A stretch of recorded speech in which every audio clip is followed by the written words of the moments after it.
In this video, you will learn how to share a folder on box.com. The first thing you'll notice is when you get into the area that you have your folder that you want to share, you may not be able to see the share tab quite yet. It is not until you hover over the folder that you will notice on the right side a share tab will appear. Once you go ahead and select that, you will notice that there are two options. There is this invite collaborators and then this get shared link. To share within your company, so for this case, BYU, you can go ahead and invite collaborators. In this first section, this invite box, you can have anyone at BYU with a registered net ID should be able to just pull right up with their first name.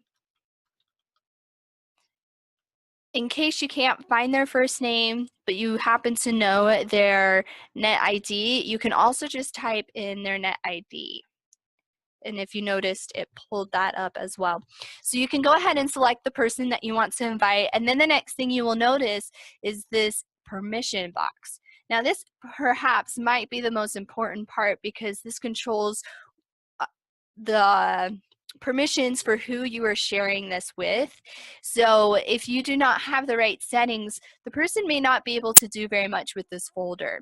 As you see, there are lots of options, and if you're confused as to what option you want to have, you can go ahead and select this Learn More, and you will notice that this box appears with details for what option does what.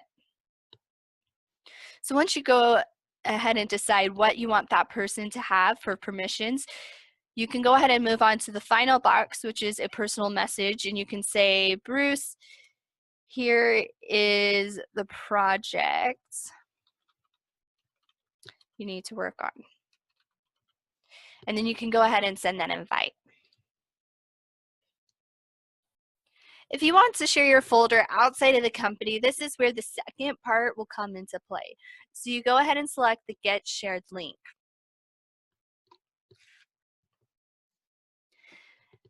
Box will come up with a custom link for you, but if you don't like that option, you can go ahead to this gear tab and you can edit the settings for the link. You can make a custom path. You can make the link expire, and then you can allow the contents to be downloadable. Once you're done with that, you'll move on to the next part, and this is, again, probably the most important part of this section. This people in your company limits the link to only be sent to people associated with a BYU Box account. If you want to send it to someone outside of BYU Box, you need to go ahead and just select people with a link. Or if you happen to have people already in the folder, you can say people in this folder.